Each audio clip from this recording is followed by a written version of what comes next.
Rahasia Pulau Kirin, Bab 16 di dalam gua. Dengan hati-hati George menuruni tangga batu itu. Tangga itu terjal dan sempit, kurasa aku kini berada di tengah-tengah tembok yang tua, pikir George. Astaga, ini ada tempat yang sangat sempit. Bagian itu begitu empit sehingga George harus memiringkan tubuh. Orang yang gemuk pasti tak mungkin bisa lalu di sini, pikirnya. Hei, anak, tangganya habis di sini. Disampirkannya selimut ke bahu lalu diambilnya tas yang dilemparkannya tadi ke bawah. Tangannya yang satu lagi memegang senter. Tempat di kaki tangga itu sangat gelap dan sunyi. George sama sekali tidak merasa takut. Ia berharap setiap saat akan sudah berjumpa lagi dengan Timmy. Tak mungkin ia merasa takut karena Timmy mungkin ada di sekitar situ. George berdiri di kaki tangga. Senternya menyinari sebuah lorong yang sempit. Lorong itu membelok tajam ke kiri. Mungkinkah dari sini aku akan sampai dalam ruangan bawah tanah? George bertanya-tanya pada diri sendiri sambil berusaha mengingat-megat arah. Mestinya tempat itu tak jauh dan sini. Cuma tidak kelihatan saja sekarang. George memasuki lorong sempit itu. Di suatu tempat langit-langitnya begitu rendah sehingga George nyaris terpaksa merangkak untuk melaluinya. George mengarahkan sorotan senter ke situ. Ternyata ada sebuah batu berwarna hitam. Rupa-rupanya batu itu terlalu keras sehingga tak berhasil disingkirkan oleh pembangun lorong itu pada zaman dulu. Panjang juga lorong itu. George mulai bingung, mestinya ia sekarang sudah melalui seluruh ruangan yang ada di bawah tanah. Hei, mestinya ia menuju ke arah pantai pulau itu. Aneh, kalau begitu rupanya lorong ini tidak mengarah ke ruangan bawah tanah. Sedikit lagi pasti ia sudah berada di bawah dasar laut. Lorong itu tiba-tiba ming sekali ke bawah, kemudian nampak anak tangga lagi dipahat pada cadas. Kasar buatannya George menurunnya dengan hati-hati. Kemana ke arah perjalanannya? Di kaki tangga itu, lorong nampaknya berdinding batu yang padat. Atau mungkin juga lorong itu buatan alam, George tidak mengetahuinya. Sorotan senter menunjukkan dinding dan langit-langit yang terdiri dari batu hitam. Ketika melangkah kakinya tersandung-sandung pada jalan yang tidak rata terbuat dari batu cadas pula. Saat itu George sangat rindu pada Timmy. Alangkah senangnya jika anjingnya itu berjalan di sampingnya. Kurasa aku sudah jauh dalam tanah, pikir George. Ia berhenti sebentar, menyorotkan senternya berkeliling. Dalam sekali di bawah tanah dan sangat jauh dan puri. Astaga, bunyi apa itu? George tertegun sambil menajamkan telinga. Di kejauhan terdengar samar bunyi berdebum dan mendesing. Mungkinkah itu ayahnya yang sedang melakukan percobaan? Bunyi itu kedengaran terus seakan-akan takkan berhenti lagi. Ah, kurasa itu suara laut, kata George. Ia tercengang. Didengarkannya sekali lagi baik-baik. Ya, laut, di atasku. Aku sekarang berada di bawah palung Teluk Kirin. Sekarang George agak takut. Dibayangkannya ombak besar berdebur-debur di atas kepalanya. Air laut menggeser-geser di dasar batu sebaya atasnya. Ia merasa ngeen, jangan-jangan dasar laut bocor dan air membanjir ke dalam lorong di mana ia sedang berada. Ah, konyol, katanya memarahi dirinya sendiri. Lorong ini sudah berabad-abad umurnya, mana mungkin tiba-tiba bocor pada saat aku sedang ada di dalamnya. Sambil bicara pada dirinya sendiri untuk membesarkan hati, George melanjutkan berjalan. Ganjil rasanya membayangkan dirinya berada di bawah laut. Jadi di sini rupanya ayahnya bekerja. Di bawah laut. Teringat olehnya kata-kata ayahnya ketika mereka untuk pertama kalinya datang menjenguk ke pulau. Bagaimana katanya waktu itu? Ah ya, katanya, harus ada air di sekitar serta di atasnya.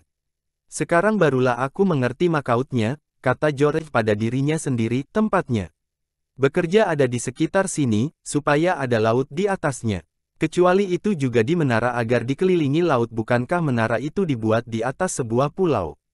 Air di sekitar dan di atasnya, karena itu rupanya ayahnya mengambil Pulau Kirin sebagai tempat pelaksanaan percobaannya. Tapi bagaimana ia sampai bisa menemukan lorong tersembunyi di bawah laut ini? Sedang aku saja tak mengetahuinya, kata George. Hei, sampai di mana aku sekarang? George berhenti berjalan. Lorong yang sedang dilaluinya tiba-tiba melebar. Di depannya nampak sebuah gua gelap yang lapang sekali. Langit-langitnya sangat tinggi hilang dalam kegelapan. Di situ dilihatnya benda-benda yang sama sekali belum pernah dilihatnya. Kawat terentang, kotak-kotak dan kaca serta mesin-mesin kecil yang kelihatannya bekerja tanpa menimbulkan bunyi. Bagian tengah mesin-mesin itu bersiriar sinar. Sekali-sekali nampak cahaya memercik dengan tiba-tiba. Kalau hal itu terjadi tercium bau yang aneh. Kelihatannya serba ganjil dan asing. Pikir George, aku heran ayah bisa memahami cara kerja segala mesin-mesin dan peralatan ini. Aku ingin tahu di mana ia sekarang. Mudah-mudahan saja ia tidak dikurung kedua laki-laki di salah satu tempat. Di tepi gua ajaib itu ada lorong lain. George menyalakan senternya lagi, lalu memasuki lorong itu. Keadaannya sama dengan lorong yang tadi, tapi langit-langit lebih tinggi. Akhirnya George sampai di sebuah gua yang ukurannya agak lebih kecil. Di gua itu banyak sekali kawat bersimpang siur. Terdengar bunyi dengungan aneh, seperti suara beribu-ribu lebah dalam sarangnya. George tidak akan terlalu heran jika ternyata memang benar ada lebah dalam gua itu. Mestinya dengungan itu berasal dari kawat-kawat yang simpang siur, katanya pada diri sendiri tak ada orang dalam gua itu tapi di sebelahnya masih ada satu gua lagi. George mengharapkan akan segera berjumpa dengan Timmy serta ayahnya. Ia memasuki gua yang berikut. Gua itu kosong, dingin sekali hawa di situ. George menggigil kedinginan. Ia berjalan terus, melewati sebuah lorong lagi memasuki sebuah gua yang sempit. Dan di ujung gua itu dilihatnya cahaya bersinar. Lampu, jadi rupanya ia kini sampai dalam gua tempat ayahnya berada. George menyorotkan senternya ke sekeliling tempat itu. Dilihatnya kaleng-kaleng makanan, botol-botol air, beberapa kaleng manisan, serta setumpuk pakaian. Ah! Di sini rupanya ayah menyimpan barang-barangnya. George masuk ke dalam gua yang berikut. Ia agak heran, apa sebabnya Timmy tidak mendengar kedatangannya dan berlari-lari menyongsong. Dengan hati-hati George mengintip ke dalam gua itu. Lihatnya ayahnya duduk menghadap sebuah meja. Ia tidak bergerak-gerak, sementara kedua betah tangannya menopang kening. Tapi Timmy tetap tidak kelihatan. Ayah, panggil George. Ayahnya terkejut lalu menoleh. Ditatapnya George seolah-olah tak mempercayai matanya sendiri. Kemudian ia berpaling lagi membenamkan muka ke dalam tangannya. Ayah, panggil George sekali lagi. Sekarang ia ketakutan karena ayahnya tidak mengatakan apa-apa. Sekali lagi ayahnya menoleh. Dan sekali itu ia berdiri. Dipandangnya George lalu terhenyak duduk kembali. George lari mendekati. Ada apa? Yah, ada apa? Mana Timmy? George, benarkah kau di sini George? Ketika aku menoleh dan melihatmu tadi kusangka aku bermimpi. Kata ayahnya, bagaimana kau bisa sampai di sini?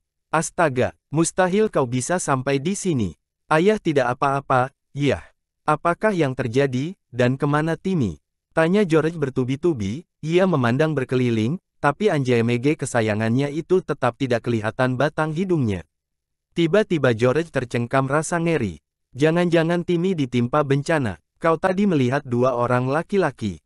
Tanya ayahnya kemanakah mereka pergi. Aduh kita saling bertanya, dan tak ada yang sempat menjawab, kata George, katakan padaku dulu, mana Timmy? Entah, kata ayahnya. Kedua laki-laki itu, apakah mereka naik ke atas menara? Ya, kata George, apakah yang sebenarnya terjadi di sini, ayah? Kalau mereka naik ke menara, kita akan aman selama 1 jam, kata ayahnya. Sekarang dengarkan. George, dengarkan baik-baik ini penting sekali.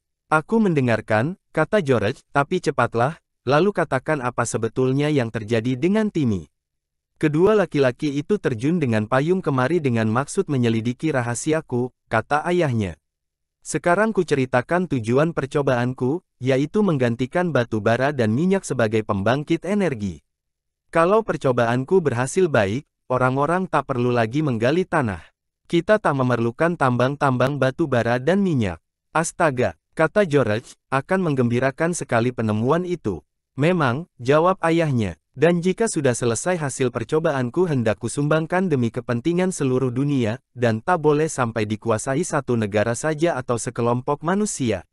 Aku memaksudkannya sebagai hadiah untuk seluruh umat manusia, George. Tapi ada orang-orang yang menginginkan rahasiaku untuk dimiliki sendiri agar dengan begitu mereka bisa memperoleh kekayaan berlimpah-limpah. Aduh jahat sekali mereka, seru George. Teruslah bercerita, bagaimana mereka bisa mengetahui tentang percobaan ayah. Soalnya gagasan ini kulakukan bersama beberapa rekanku, kata ayahnya lagi. Lalu seorang di antaranya mengkhianati kami. Ia pergi pada sekelompok usahawan yang berkuasa dan menceritakan tentang gagasanku pada mereka. Ketika aku mendengar kabar tentang pengkhianatannya kuputuskan untuk bekerja seorang diri secara tersembunyi sampai percobaanku selesai. Dengan begitu takkan ada lagi yang bisa berkhianat. Karena itu ayah kemari, kata George, ke pulauku. Betul, karena aku memerlukan air di sekeliling serta di atasku, kata ayahnya, secara kebetulan saja kulihat salinan peta kuno Puri Kirin. Setelah melihat lorong yang ada di peta itu, maksudku yang ada bilik batu, aku lantas berpikir-pikir. Jika lorong itu benar-benar lewat di bawah dasar laut, seperti yang digambarkan di situ, maka tempat itu cocok sekali bagiku untuk melakukan percobaan. Aduh, dan waktu itu aku rewel sekali mengenainya, kata George. Ia merasa malu karena teringat betapa jengkel perasaannya saat itu. Oh ya, kata ayahnya seakan-akan sudah lupa, yah. Pokoknya aku lantas kemari sambil membawa seluruh peralatanku. Tapi ternyata mereka berhasil menemukan tempat persembunyianku. Dan mereka tawan di sini. Kasihan, bisakah aku menolong? Yah, kata George, aku bisa kembali ke darat dan membawa bantuan kemari. Ya, kau bisa melakukannya, jawab ayahnya, tapi hati-hati, jangan sampai nampak oleh kedua laki-laki itu, George. Akan kulakukan semua yang ayah inginkan. Apa saja, kata George, tapi katakanlah dulu, apa sebetulnya yang terjadi dengan Timmy? Ia selalu menemani aku, kata ayahnya. Ia anjing yang sungguh-sungguh baik, George. Tapi pagi itu ketika aku baru saja keluar dari lubang dalam bilik batu bersama Timmy dan menuju ke menara untuk memberi isyarat pada kalian, tahu-tahu kedua laki-laki itu menyergap dan memaksa aku kembali kemari. Tapi apakah yang terjadi dengan Timmy? Tanya George dengan tidak sabar. Kapan ayahnya akan menceritakan duduk perkara yang sangat ingin diketahuinya? Timmy langsung menyerang kedua orang itu, kata ayahnya. Tapi seorang di antara mereka berhasil menjeratnya dengan tali. Jerat itu ditarik kuat-kuat. Nyaris saja Timmy tercekik. Aduh, kasihan Timmy, kata George. Air matanya berinang-linang. Apakah dia? Selamatkah dia, ayah?